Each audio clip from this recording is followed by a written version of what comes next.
When it comes to the world of online reviewing, we have certainly come across some very interesting critics, quote unquote.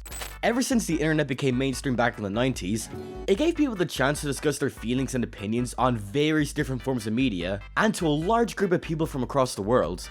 We have seen people review video games, music, comic books, animation, just about anything under the sun really. But easily the most popular form of reviewing on the internet has got to be movie reviewers. Now, movie reviewers are nothing new. For a good few decades, Siskel and Ebert made their careers off of ranting about movies. And even nowadays, movie reviewers are all over mainstream entertainment, with various different personalities and styles of reviewing. But if we're discussing online movie reviewers, there's only one man that comes to everyone's mind. A man who has, in a way, changed the way people look at movies online, for better or for worse. And that man is none other than Doug Walker, aka the Nostalgia Critic. Now, I think you would be very hard pressed to find someone who hasn't at least heard of Nostalgia Critic before, but to those who haven't, let's give a quick history lesson. Doug Walker was born in November 1991 in Italy, and from a young age he became obsessed with film, and he was hoping to one day pursue a career within the medium. After finishing college, he decided to go for a more steady job and worked as a janitor in some car factory place.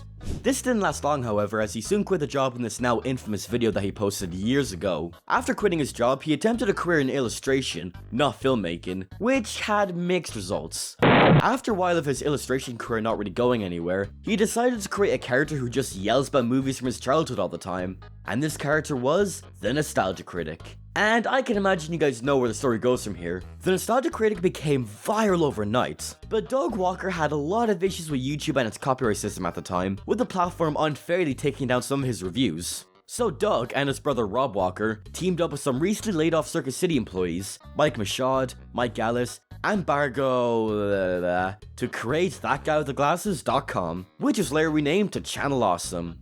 The website would go on to host other creators who had similar styles to Doug Walker, such as Nostalgia Chick, The Cinema Snob, Angry Joe, Phelan Portis, Linkara, just name a few honestly, there's so many more. Now for the next 10 years or so, a lot of stuff happened at Channel Awesome. They produced some movies, held special events, some creators came and went, basically a lot happened with Channel Awesome.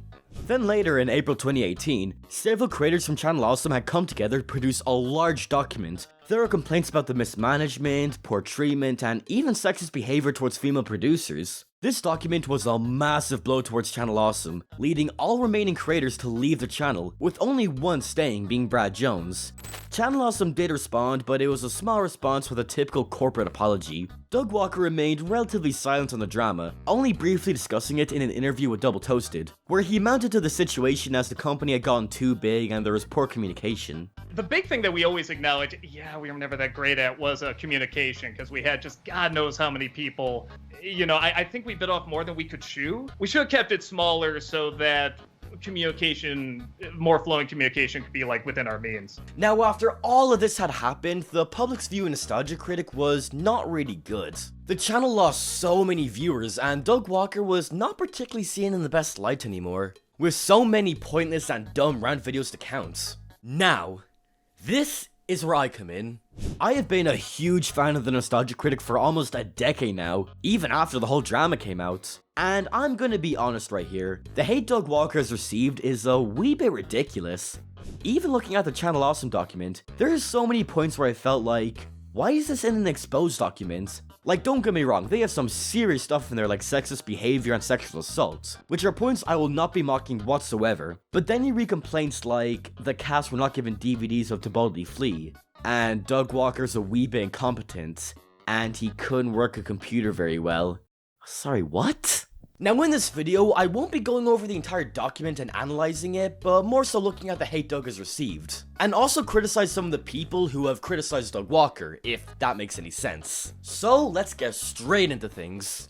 So the first point I want to discuss is the whole argument that Doug Walker is not a good critic and is not funny. A lot of these points were discussed in this video talking about Channel Awesome. Now I just want to say that I do not have anything against this Anthony guy, and admittedly there are some decent points present in this video, but I'm sorry, I personally think it's a fairly poor video. Again, nothing against Anthony, and he seems to have made some really good videos, but I just didn't like this video. To me personally, it feels like they really nitpicked Doug Walker and his reviewing style, and also saying Linkara is way better, which I'm sorry, the man who did this History of Power Rangers has no set schedule. is not better than Doug Walker. His Power Ranger videos are okay, but not the best. And I'll just always know him as the Lightbringer, to be honest. Anyway, back on track. For starters, I do not believe that Doug Walker is a bad critic. People love to point out some of his Nostalgia Critic reviews and claim that he has no concept of what he's reviewing and that he's incompetent. But there are several things people need to consider when they want to make fun of Doug's reviews. For starters, Nostalgia Critic is just a character. He is meant to be this immature, over-the-top man-child who tears apart mediocre movies. Doug Walker has stated that he exaggerates his reactions for entertainment values. That's what a lot of entertainers have to do, exaggerate things for the sake of comedy. And in terms of Doug having bad opinions, well, people are allowed to have opinions. There are some reviews from him that I do not agree with at all, but that's the exact same with so many reviewers online. There are movies I hate that everyone else loves, and there are movies I love that everyone else hates. It's immature to get angry at Doug for simply not understanding a movie. Like, for example, Doug claims that the Angry Birds movie is one of the worst movies he has ever seen. Like, I do not agree with that opinion at all, but I can see where it's coming from. And he doesn't just rant and yell at movies. People seem to forget that he does do some positive reviews and can be very passionate about them. Like, look at his reviews of Who Framed Roger Rabbit, Lord of the Rings, An American Tail, and The Land Before Time.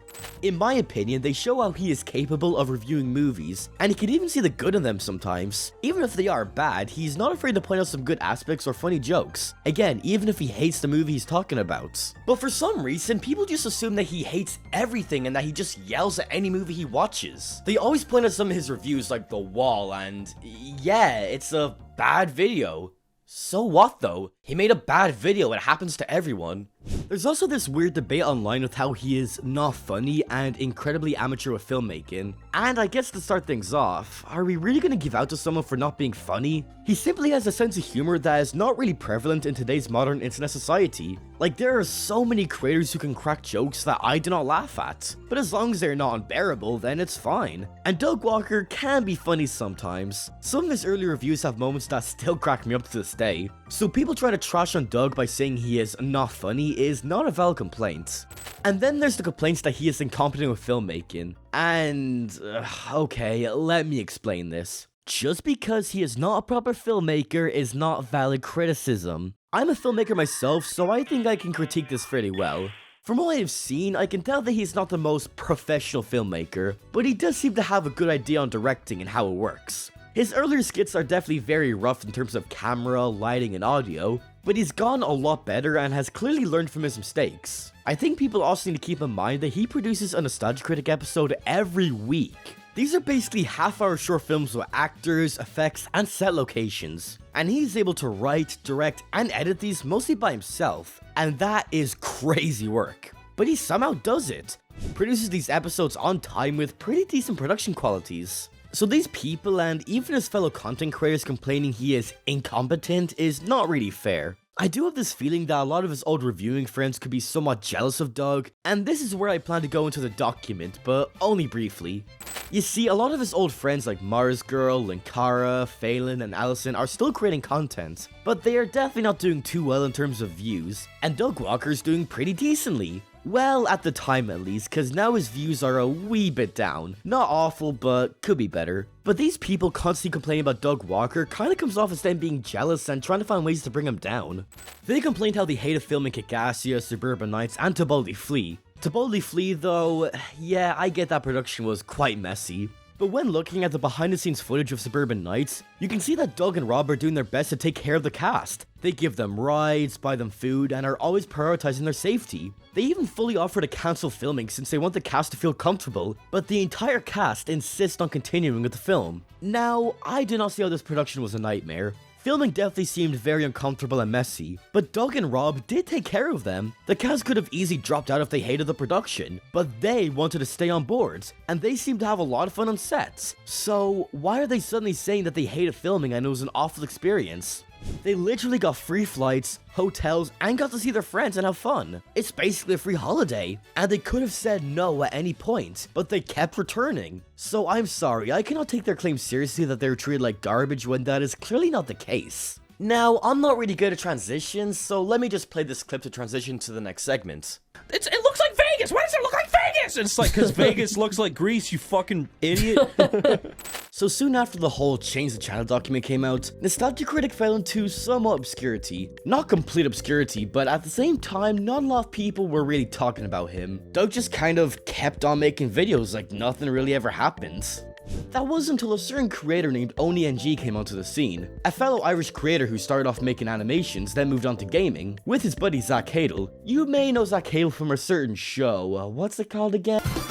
Now, Zach and Chris were big fans of Nostalgia Critic growing up, and with their gaming series Only Plays, they would often make a lot of jokes about Channel Awesome, mainly about Doug Walker and Linkara, the Lightbringer. There are some compilations out there, and they're some of the funniest videos on YouTube, and these compilations sort of put Nostalgia Critic back in the limelight in a way. Old subscribers could laugh along with Chris and Zach, while new subscribers could discover the wacky world of Channel Awesome. And very soon, both Doug Walker and Linkara caught wind of these videos. And let's see how Doug Walker reacted. I haven't seen much. Rob showed me a little bit.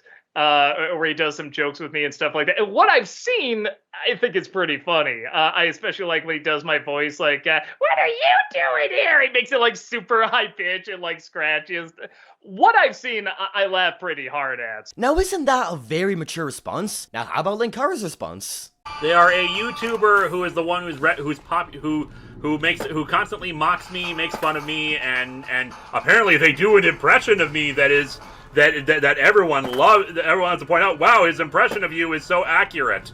And he's the one who popularized people calling me the Lightbringer. Why is he stuttering like Porky Pig? Now again, I want to state that I do not hate Linkara in any way, but this is such a pathetic response. Linkara is reaching 40 years old, and he can't handle a simple joke?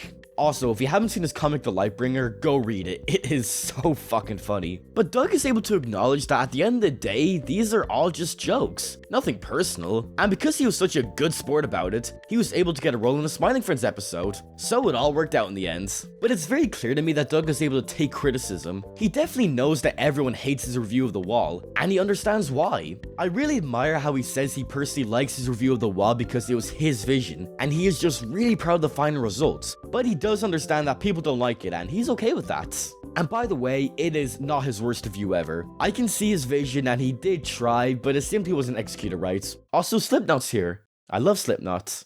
Again, you really can't dunk on a man simply because he produced a video that you didn't like. Doug is clearly very passionate, and he has produced some good stuff. Like, yeah, Popka's Hotshot and Demo Reel were a mess, but you can't deny that Doug Walker was really putting his all into them. He really tried, and probably just didn't have the expertise or filmmaking knowledge to pull them off. And at least he didn't make a video ranting about how his fans are complaining about the wait for a video. Sorry, just give me one more second here. History of Power Rangers has no set schedule. The videos are done when they're done, and they'll be released when they're done. So to quickly wrap things up here, what is the final verdict with Doug Walker and Channel Awesome in general? Well, starting off with Doug Walker, all the hate he gets is way overblown in my eyes. I'm not saying he's completely innocent. He's definitely made some mistakes here and there in terms of management and directing. But with the way people talk about him online, you would swear that he is the devil reborn or something. Just because he made a few bad reviews and has some bad opinions does not make him an awful person. And honestly, I am getting so sick and tired of seeing video essay after video essay of people just mindlessly ripping into Doug Walker over videos he made ages ago. Like seriously, no hate to Lady Emily, but she does nothing but make Doug Walker videos. And even AVGN videos, like come on, leave the guy alone, he's done nothing. But God forbid that Doug Walker has a bad take or makes a bad video. He has made mistakes, but you can tell he has learned and is actively improving, making sure Channel Awesome is a safe working environment. The current cast has nothing but praise and good things to say about Channel Awesome, so things have clearly changed. Now in terms of Channel Awesome, well, no doubt there's a lot of shady stuff happening and some poor management. Mike Mashad does seem like a very sketchy dude, and I really do not agree with his behavior and business practices. And with people like Mike Ellis, I'm honestly glad they're out of the company. Good riddance. There were some clear bad apples at Channel Awesome that did some bad to even heinous stuff. I won't get into the Jew Wario stuff since it is disturbing, but Channel Awesome definitely could have handled that situation way better. But looking at the company now, they seem to be in a much better place, and are constantly striving for a safe work environment. I'm not too sure if Mike Mashad is still even involved with Channel Awesome anymore. He has very little social media presence, but I do hope he has improved as a person. So kids, the moral of today's story is, don't trash on someone and hate them because they have different opinions from you or they're unfunny. Look at how they are as an actual person and then judge them. And again, please don't attack me for my opinions, okay? Anyway, see you later, lads.